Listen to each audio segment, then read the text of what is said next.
오늘 미국 3대 지수 하락 마감했습니다. 스몰캡은 1% 중반까지 하락했고요. 유럽은 혼조세였고 어제 우리나라가 플러스로 끝나긴 했었는데 중국장이 안 좋았습니다. 오늘 새벽에 그 채권 수익률은 급락했어요. 1.3%대에 있다가 1.2% 정도로 끝났고, 장 자체는 흐름을 보면 장중 내내 약간 아래로 흘러내려가는 그런 느낌이었습니다. 원자재 태풍 때문에, 미국 태풍 한번 지나가고 또 다시 올라오는 것 때문에 유가에 영향을 미치고 있고요. 구리 가격은 올라가다가 약간 주춤하고 있는 오늘 하루고, 최근에 이제 머리를 약간 구리 가격이 들었었거든요. 그러다 주춤하고 있습니다. 전체적으로 맨날 그 말씀 드리는데 시장의 방향성이 좀 없어요. 많이 올라온 데다가 경제지표나 이런 것들은 시장에 긍정적인 게 과연 있겠나라고 하는 생각을 하게 지금 만들고 있거든요. 그 다음에 정책적인 것도 시장을 좀 짓누르는 것들이 좀 있고, 외부 환경 델타라든가 혹은 세금 인상이라든가 이런 것들도 좀 안 좋고, 뉴스에 기사에 간단히 나옵니다. 이 로이터 통신인데 US 미국 수탁이 결과적으로는 뭐 회복에 대한 어떤 우려하고, 그 다음에 회사 법인세 인상에 대한 부분 때문에 조정을 받았다 이런 얘기를 하고 있는 거거든요. 어제 그 미국의 CPI 지수 전월 대비 증감률이 나왔는데 보시면 예측치보다 낮게 나왔습니다. 0.4 예측인데 0.3이 나왔고, 이거는 코어인데 0.3인데 0.1이 나왔어요. 코어는 더 낮게 나왔거든요. 그러니까 물가 상승률의 상승 속도가 둔화되고 있다는 뜻입니다.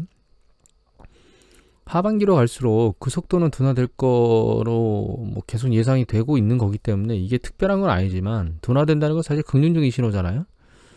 근데 주식시장은 그렇게 반응을 안 한다는 거죠. 오히려 위축된다고 반응을 한다는 거죠.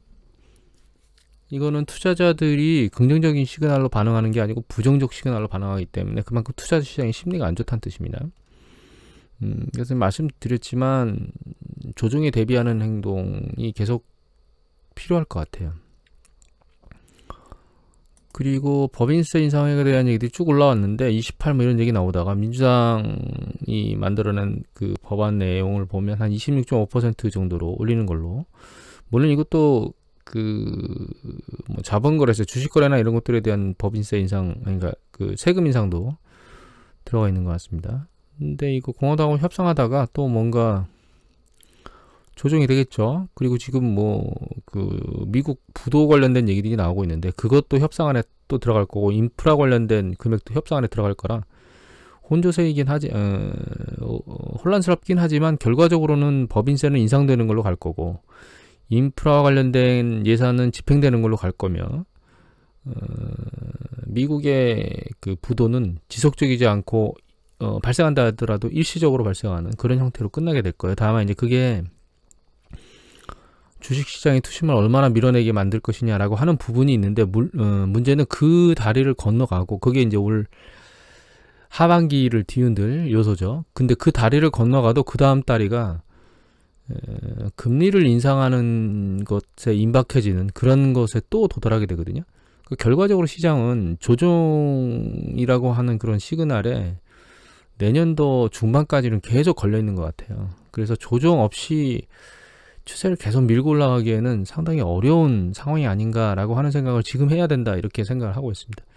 지금 보도 나오는 건 올 하반기 관련된 내용들이고, 내년 상반기 넘어가면 이제 금리 인상 때문에 또 가시적으로 보인다, 이런 얘기들 때문에 조정에 대한 위험성을 담고 있을 거예요. 이건 예전에 제가 글로벌 금융위기 이후에 2015년도 상반기에 정점을 치고 이제 8, 9월 달에 조정받고 이런 얘기들 차트를 한번 보여드렸죠.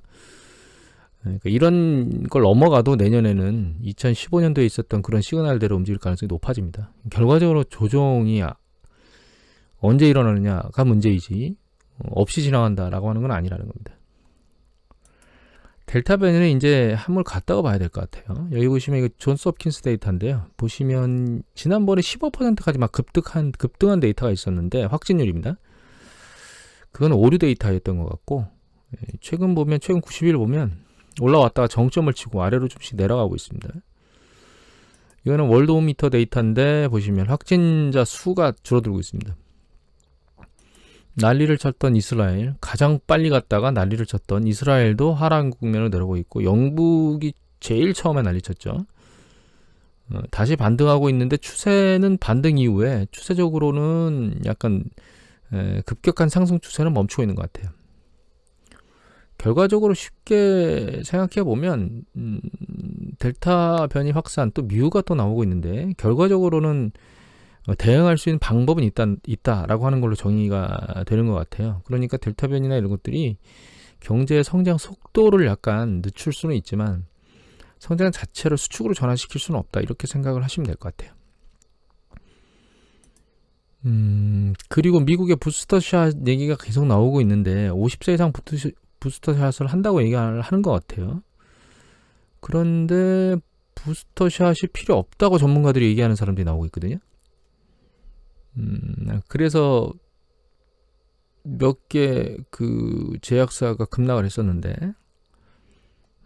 이거는 굉장히 긍정적인 겁니다. 부스터샷이 필요 없다고 얘기한다는 뜻은 결과적으로 이런 백신들이 지금 백신이 필요한데 맞지 못하고 있는 그 개발도상국 같은 것들 중에서 생산 기지와 관련된 국가들 있죠. 뭐 말레이시아나 베트남이나 뭐 이런 쪽, 그런 쪽에 백신을 제공할 수 있는 가능성이 높아진다는 그런 관점에서 놓고 보면, 실제로 이 회의론이 과학적인 뒷받침이 되면 경제에는 굉장히 긍정적인 요소다, 이렇게 생각을 하시면 될 것 같아요. 중국 쪽인데요. 중국이 진짜 아주 난립니다. 여기 보시면 관영매체 이민일보에서 미용 성형 광고 즉각 규제에 나왔어요. 이게 우리나라에는 어떤 영향이 있겠느냐라는 얘기를 했거든요. 우리나라 국내에 있는 업체한테는 긍정적일 수 있을 거라고 생각이 됩니다. 개인적으로는. 기기나 장비, 뭐 어떤 제품이나 이런 것들을 수출하는 입장에서는 부정적인데, 국내에서 시술을 하는, 성형 수술을 하는 그런 의료 기업의 입장에서는 긍정적이죠. 왜냐하면 중국에서 할 수 없으니까 국내로 넘어오죠. 가까운, 기술이 좋은. 그렇게 생각하고 있는데, 저희는 그런 관점에서 투자할 기업이 없습니다. 여하튼 이거 왜 말씀드렸냐면, 정말 A부터 Z까지 안 건드리는 곳이 없다라고 하는 그런 현재 중국 그 시진핑 리스크의 상황을 보여주고 있는 것 같아요. 이거는 도대체 누구를 위한 거냐, 이거죠.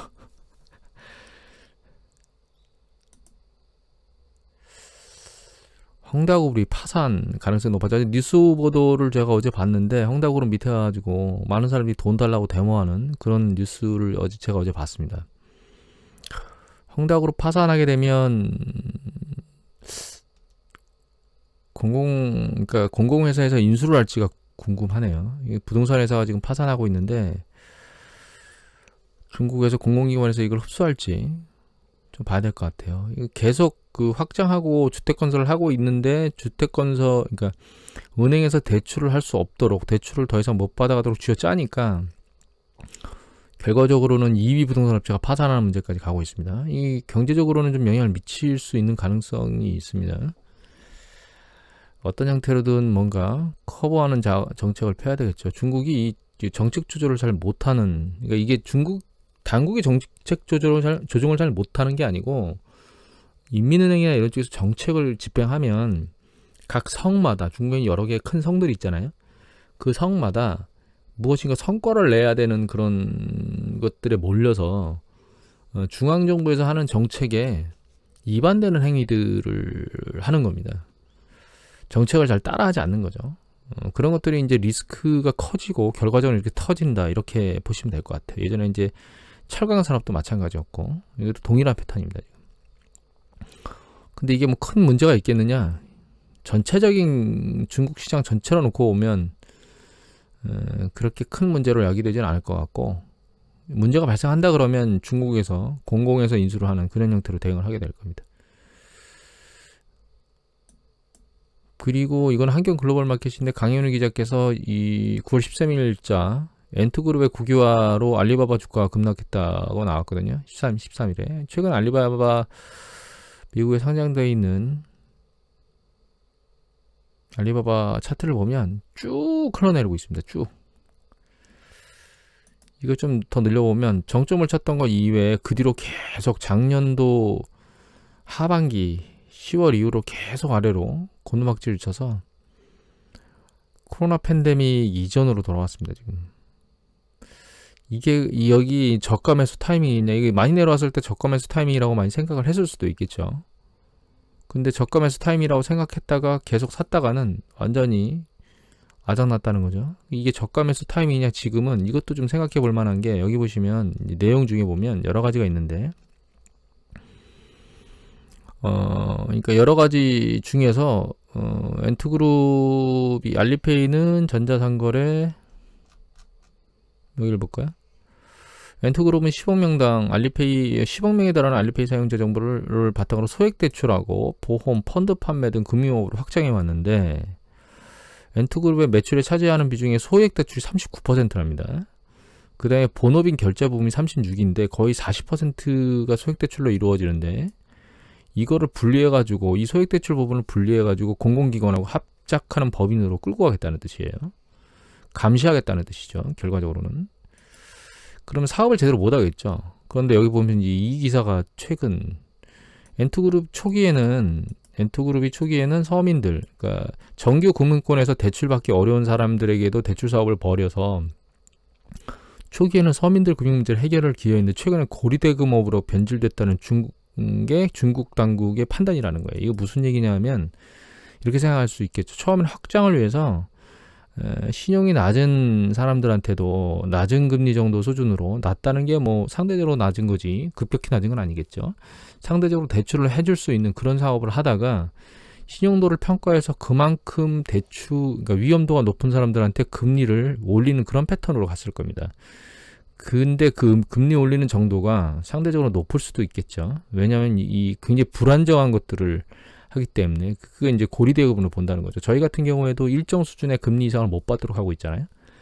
그런 패턴으로 가고 있다는 거예요. 이것도 결과적으로 핀테크가 금융업을 하는 데 있어서 약간 제재를 피는 형태로 가고 있는 거죠. 저희도 마찬가지입니다. 핀테크 쪽에서 뭔가 할 때 지금 뭐 보험이나 이런 것도 광고 같은 것도 중개업이라고 보고, 금융소비자를 보호하기 위해서는 금융소비자보호법에 등록을 해야 되죠. 중개업으로. 그래서 그런 것들이 핀테크 쪽에 지금 조준을 하고 움직이고 있는 것 같아요. 그래서 이런 부분들이 앞으로 중국뿐만 아니라 저희 나라에도 지속될 부분이기 때문에 온라인 플랫폼 기업들의 매출 확장의 일정 부분에서는 부정적인 요소들이라, 그러니까 매출의 성장에 대해서 일정 부분은 부정적인 부분들이 특히 금융 쪽에는 계속 이어지지 않을까 그런 생각을 하게 됩니다. 근데 저는 이게 개인적으로 긍정적이라고 보고 있습니다. 개인적으로. 한 사업체가 성장하는 것도 중요하지만 금융 시스템이 안정화되는 것도 중요하거든요. 그리고 이 네이버 금융 기사, 이거는 월마트하고 아마존 관련된 내용 때문에 이 기사를 뽑았는데, 월마트가 1년 만에 유료회원을 3,200만 명을 확보했다는 얘기가 한국경제 기사로 나왔습니다. 이 기사를 쓰신 분은 조재길 기자께서 쓰셨는데요. 이 내용에서 중요한 건 이건 것 같아요. 그 월마트하고 아마존에 그 유료 회원이 중복돼서 들어가 있는데, 아마존 프라임보다 월마트가 약간 낮은 편인데, 문제는 아마존 프라임은 무료 배송을 하고 영화와 음악, 게임, 전자책 대여 등도 서비스를 받을 수 있는데 월마트는 아니라는 거예요. 그러니까 뭐 약간 싸다 하더라도, 이게 이제 약간 싼데 얼마 안 쌉니다. 여기 보시면 월마트는 $99, 아마존은 $119에 연간. 그러니까 연간 $20만 더 내면 영화나 음악, 게임, 전자책 대여들은 무료로 할 수 있는 거예요. 아마존에선. 그러면 굳이 아마존을 가지 월마트를 갈 필요는 없는 거잖아요. 프리미엄으로 간다면. 근데 또 이거 특이한 건 얘가 무료 배송이라는 거예요. 월마트 같은 경우에는. 근데 월마트에 이렇게 있다는 얘기는, 아마존 같은 경우에는 그 오프라인 매장이 있기보다는 온라인 쪽이니까 오프라인 쪽에서 장을 보는 그런 패턴들도 많잖아요. 그러니까 오프라인에서 장을 보는 사람의 유형이 있는 사람들, 그러니까 한 번이라도 오프라인 쪽에서 장을 보는 사람들 같은 경우 한 달에 몇 번씩은, 그러면 그걸 싫고 집에 가기가 귀찮을 때 무료 배달 서비스를 쓴다, 이렇게 보시면 되겠죠. 그래서 결과적으로 영역이 약간 다른 부분이 없지 않아 있다라고 하는 것들을 일단 보여주는 것 같아요. 예를 들면 이마트에서 장을 보는 거하고 쿠팡에서 장을 보는 건 약간 개념이 다르다는 거죠. 이마트에 가서 직접 보기를 선호하는 사람이 있고 그렇지 않은 사람이 있다는. 그래서 약간 다른 영역인데, 그러니까 오프라인 영역과 온라인이 마주쳐서 부딪히고 있긴 한데, 그렇다 하더라도 제 생각에는 월마트가 불리합니다. 관점에서 놓고 보면. 그리고 여기서 제가 또 하나 말씀드리고 싶은 거는, 월마트가 이를 위해서 미국 내에 수십 개 창고용 매장에 첨단 자동화를 한다고 그랬잖아요. 우리나라하고 차이점은, 우리나라는 땅덩어리가 작기 때문에 웬만큼 창고만 지어놓고 나면 결과적으로는 배송이 굉장히 이로와요. 그런데 미국은 땅덩어리가 원체 커서, 미국은 아마 시간 변화? 시간을 변화하는 것도 아마 미국대로 4번인가 3번이 바뀔 겁니다. 시간 자체도. 그렇게 큰 땅덩어리에 있기 때문에 창고를 많이 지어야 된다는 그런 부분에 어떤 어려움이 있지만, 저희는 국내는 땅이 작기 때문에 그렇진 않거든요. 그런 부분에서 놓고 보면 쿠팡하고 이마트의 어떤 그런 경쟁을 월마트와 아마존의 경쟁으로 쳐다보시면 안 됩니다. 그 차이점이 있다고 하는 것, 그걸 좀 말씀드리고 싶습니다. 그래서 국내에서는 쿠팡이 전혀 이롭지가 않다, 이마트보다, 이런 생각을 하게 됩니다. 차트는 여기 이게 보라색이 월마트고요. 이 파란색이 아마존입니다. 추세 자체는 이게 정도가 똑같은 건 아니에요. 추세 자체는 비슷한 패턴으로 움직이고 있습니다. 그러니까 유통망 시장은 계속 늘어나고 있고 강자가 계속 끌고 나가는 시장으로 간다는 거죠. 다만 한 가지 더 참고해야 될 것은, 여기 보시면 이건 아주경제 9월 15일자 기사입니다. 뜬금없이 클라우드가 나왔는데, 그건 이걸 보여드리기 위해서 뽑았어요. 아마존의 전체 매출의 12%가 클라우드가 차지하고 있거든요. 아마존 전체 매출 12%만. 그런데 영업이익의 60%는 클라우드에서 창출하고 있어요. 그러니까 아마존은 계속 출혈 경쟁을 하더라도 버틸 수 있는 기업인데, 월마트는 그렇지 못합니다. 월마트도 역시 유통업이기 때문에 마진율이 낮겠죠. 그런 입장에서 놓고 보면 승자는 아마존으로 가겠다. 월마트가 사라지진 않겠지만 아마존이 경쟁에선 유리하다, 이렇게 보셔야 될 것 같아요. 중국의 CATL, 전기차 배터리 만드는 CATL의 전기차 배터리에서도 불이 났습니다. 우리나라 최근에 LG 에너지 솔루션 불나가지고 기사에 나왔었죠. 이거는 뭐 피해갈 수 없는 것 같아요. 그래서 결과적으로는 전고체 배터리가 최종 답이다. 향후에 그래서 전고체 배터리와 관련된 기업을 유심히 쳐다보고 있어야 됩니다. 걔가 최종적 답이 될 거기 때문에. 그리고 카카오 얘기가 나왔죠. 드디어 카카오에서 그 계열사 관련돼서 부실 신고했다라고 직권 조사를 하려고 하는 뉴스가 나왔는데, 그 뒤에 김범수 의장께서 택시 호출, 유료 호출 없애고 꽃 배달 철수하고 뭐 이런 꽃 간식 배달 철수하고 이렇게 얘기를 한다고 합니다. 그래서 어제 주식시장이 여기에 카카오인데 어제 밑으로 셀이 내리꽂았다가 반등하면서 보합권에서 끝났거든요. 그런데 이게 과연 긍정적이냐? 저는 긍정적이라고 보이지는 않습니다. 근데 왜냐하면 자기가 향후에 확장할 사업을 포기하겠다는 뜻이거든요. 그러면 이 발표로 이 조정이 끝났느냐라고 하는 부분은 좀 지켜봐야 될 것 같습니다. 외국인은 오히려 대규모로 매도를 때렸죠. 기관은 좀 샀지만, 여기 보시면 외국인이 매도가 줄었다가 월요일날 오히려 어제 한 거의 200만 주 가까이 던졌거든요. 성장에 대한 매출이나 이익을 늘릴 부분은 포기했다고 발표했기 때문에 저는 이게 당연한 반응이라고 보고 있습니다. 이게 바닥을 이렇게 이제 포기하는 걸 선언하고 바닥을 쳤는지는 상황을 좀 지켜봐야 될 것 같고요. 네이버 어제 내려가다가 뉴스 보도에 반등했었지만 다시 흘러내려가고 있고, 외국인도 또 터는 정도가 생각보다 셌어요.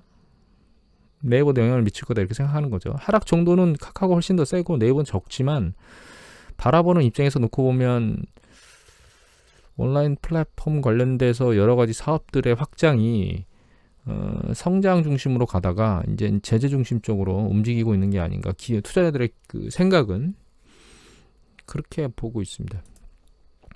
NC소프트는 어제 양쪽이 샀는데 말씀드렸던 60만 원을 저지선을 중심으로 공박을 칠 것 같아요. 방향성에 대해서는 판단하기가 좀 어렵습니다. 이거 이외에 현대차는요.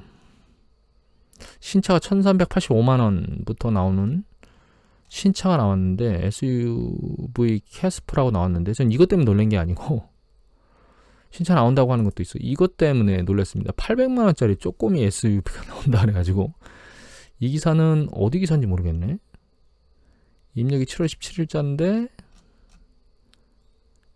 인사이트 그러니까 insight.co.kr 기사입니다. 이 기사는 900만 원, 800만 원대, 900만 원 정도 되겠죠. 야, 굉장히 저렴한 차가 나온 것 같아요. 이 기사는 데일리한 기사였습니다. 9월 14일째 기사. 신차나 이런 것들이, 그러니까 이게 전기차는 아니고 가솔린 차인데 결과적으로 현대차 모두 다 전기차를 잡아가는 건 아니기 때문에 가솔린 차도 이렇게 잘 판매를 해줘야 현대차가 잘 버티는데 도움이 되게 될 거예요. 이거 흥행에 성공할지는 좀 지켜봐야 될 것 같아요. 그리고 마지막으로 봐야 될 게 폰인 것 같아요. 삼성전자. 삼성전자 폴더블 폰, 그다음에 플립폰 요게 요번에 굉장히 많이 팔렸거든요. 전 세계 한 1000만 대 정도 팔릴 거다 이런 뭐 예상들을 하고 있고 최근 많이 팔렸는데 이런 것들이 스마트폰 시장에서 삼성전자 좀 밀린다는 얘기들이 나오고 있잖아요. 향후 흐름은 결과적으로는 이 폴더블 폰 쪽으로 대세로 밀고 나가는 게 좋지 않겠는가. 아직 중국 같은 경우는 그 중국이 한 업체가 폴더블 폰을 포기했거든요. 이번에 삼성전자가 낸 가격 단가가 상대적으로 기대치보다는 낮은 수준으로 나와서 그 단가를 맞추지 못할 것 때문에 포기를 했습니다. 그래서 이 핸드폰, 스마트폰 시장이 폴더블 폰으로 넘어가기 시작하면 이 선두주자를 끌고 가는 그런 개념이 되게 될 거고 또 스마트폰 시장에서 삼성전자가 선방을 할 수 있는 가능성이 그러니까 열리는 그런 거라고 보입니다. 그래서 삼성전자는 이 폴더블 폰 쪽에 동향을 스마트폰 쪽 같은 경우에 잘 봐야 될 것 같아요. 오늘은 뭐 이런저런 얘기 하면서 끝내도록 하겠습니다.